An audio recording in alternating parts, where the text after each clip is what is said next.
W 청년부 여러분 안녕하세요. 11월 셋째 주 숙모임을 위한 쉐어링 가이드 영상을 시작하겠습니다. 이번 주 본문은 욥기 26장 1절부터 14절까지 말씀이에요. 이 말씀은 바로 앞에 있었던 25장에 나오는 욥의 친구 빌닷의 비난에 대한 욥의 답변을 담고 있습니다.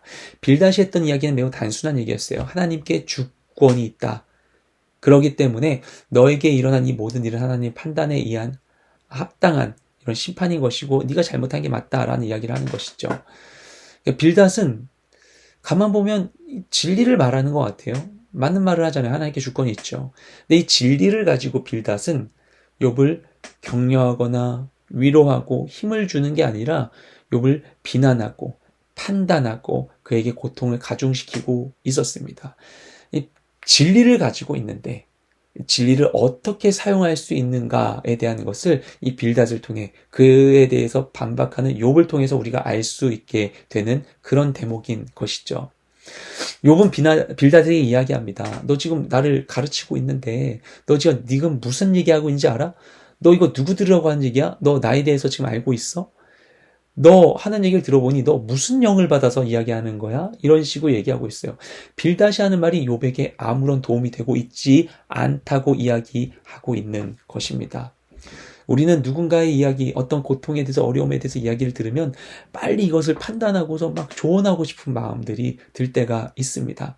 근데 때로는 그 어려움을 이야기할 때 그 어려움을 듣기를 원해서 이야기하는 경우들이 있죠. 대부분 그렇지 않습니까? 연인 관계 가운데에서 이제 한쪽이 여자친구가 오늘 나 이런 일이 있었어, 막 어려운 일이 있었어, 막 얘기를 하는데 이 남자친구가 가만히 듣더니 네가 잘못했네. 너 직장생활 하루 이틀 하냐? 야, 네가 내 밑에 있지 않아서 정말 다행이지. 나였으면 막 너 그냥 가만두지 않았을 거야. 막 얘기를 하는 거예요. 그러면은 막 정이 뚝 떨어져 버리죠. 내가 언제 조언 받으려고 했나? 내가 언제 나에 대해 판단해 달랬나? 나를 재판해 달랬나? 나 그냥 내 얘기 들어달라고 한 건데 힘들다고 얘기하는 건데 나의 어려움을 토로하고 그리고 대화를 나누고자 한 건데 대화를 하지 않고 판단하고 대화를 나누지 않고 해결책을 제시하려고 하고 있는 것이죠. 가르치려고 하고 있는 것이죠. 욥의 친구들의 태도가 그와 같다고 볼 수 있을 것 같아요. 욥의 상황을 보고서 이것에 대해서 막 판단하고 가르치려고 하는 것이죠. 그건 정말 쉬운 일이지만 하지만 우리가 조심해야 되는 일입니다. 특히 우리가 하나님의 진리를 알고 있는 그리스도인이기 때문에 그래요. 우리가 하나님의 말씀을 알아요. 무엇이 죄인지에 대해서 하나님의 말씀을 통해서 주신 마음을 따라서 우리가 알고 있어요. 그럼 우리가 알고 있는 이 진리의 말씀을 가지고 우리가 무엇을 해야 될까요? 세상 사람들 보고 정죄하고 넌 죄인이야. 너 그러다 지옥 가.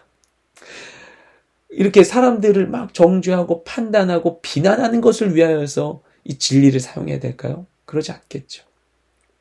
그들을 그 아픔의 자리 가운데서 건져내고 그들에게 주의 복음을 전하고 사랑을 전하기 위하여서 우리가 하나님의 진리를 사용해야 되지 않겠습니까? 욥의 친구들이 놓쳤던 것이 바로 그런 부분이겠죠. 욥은 이어서 이 친구들한테 얘기합니다. 하나님의 높고 위대하심이 얼마나 크고 높으신지 이 빌닷이 얘기한 이 짧은 이 25장이 굉장히 짧거든요. 이 아주 작은 이런 지식에 근거한 이런 가벼운 말이 아니라 욥이 하나님에 대해서 품고 있는 하나님의 그 크고 높으심에 대해서 갖고 있는 아주 깊은 통찰들을 이야기해주고 있어요. 욥이 모르는 게 아닌 것입니다. 그리고 욥의 얘기와 같이 하나님은 너무 크고 높으신 분이에요. 근데 그 얘기를 쭉 얘기하고요. 욥의 얘기를 들어보면 하나님은 이 죽음과 사후 세계를 관장하시고 보이는 세상을 완전히 이 모든 것을 현재 다스리고 계시고 그리고 우리의 이 손이 미치지 않는 저 하늘에 대한 부분, 이 영적인 영역까지도 하나님이 다스리시는 놀라운 분이시다라고 얘기를 합니다. 하나님에 대한 깊은 통찰, 과학적으로 매우 발달되어 있는 그의 사고를 엿볼 수 있어요. 그런데 그러면서 욥이 얘기하기를 하지만 내가 아는 건 정말 티끌 같은 것이다. 그리고 티끌 같은 것임에도 하나님의 이 정보가 나에겐 그런 천둥 우레소리처럼 울려 퍼진다라고 얘기하고 있어요. 마치 뉴턴이 내가 발견한 이 과학적인 이런 발견들은 마치 어린아이가 해변의 이 모래가에서 이 조약돌을 줍는 것과 같은 것이다라고 그가 겸손하게 얘기했던 것과 같이 하나님을 알면 알수록 그분 앞에 우리가 겸손해질 수밖에 없는 것이죠. 말씀에 비춰볼 때 내가 나를 더욱더 바라보게 되는 것이고 다른 이들을 더 큰 사랑으로 돌보게 되는 것이죠. 그래서 우리가 진리를 안다고 해서 함부로 말할 수 없는 것입니다. 그리고 진리로 누군가에게 옳은 이야기를 한다 하더라도 사랑 안에 진리를 말하기 위해 부단한 연습을 해야 되는 것이죠. 말하기는 더디하고 듣기는 속히 해야 되는 것이죠. 정말 많은 이들에게 필요한 것은 사실 어떤 해결책보다도 정말 많은 이게 필요한 것은 경청과 공감입니다. 우리도 그렇지 않나요? 내 얘기를 나눌 곳이 없어요. 세상 가운데 내가 너무나 힘들지만 세상 누구도 내가 왜 지금 무엇으로 고민하고 힘들어하는지에 대한 관심이 없어요. 듣고자 하지 않아요. 들을 준비가 되어 있지 않아요. 또한 내가 가까운 사람들에게도 이걸 미주알 고주알 얘기가 너무나 어려워요. 그들이 또 이걸 염려할 수 있기 때문에. 우리는 내 얘기를 나눌 수 있는 곳이 필요해요. 그런데 내 얘기를 나누는데 아무 얘기나 막 얘기하고 싶겠습니까? 아니죠. 내 얘기를 정말 잘 들어줄 사람에게 얘기하고 싶겠죠. 그리고 정말 내 상황을 존중해 줄 수 있는 사람에게.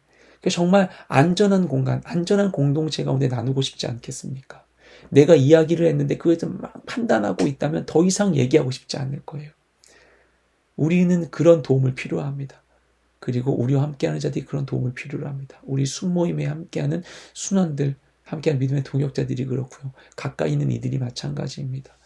그들의 이야기를 들을 때 우리가 함께 경청하고 공감하기 위해 애쓰고 그들의 그 아픔과 사연들을 존중해 주는 것이 그 영혼을 살리는 아주 중요한 행위가 되는 것입니다. 이와 같이 하나님 안에서 성숙하게 서로를 대하고 함께 이야기를 나누고 아픔을 존중하여 마주하는 우리 모두가 되시기를 주님의 이름으로 축복드립니다. 주님 안에서 은혜로운 숙모임 되시기 바랍니다.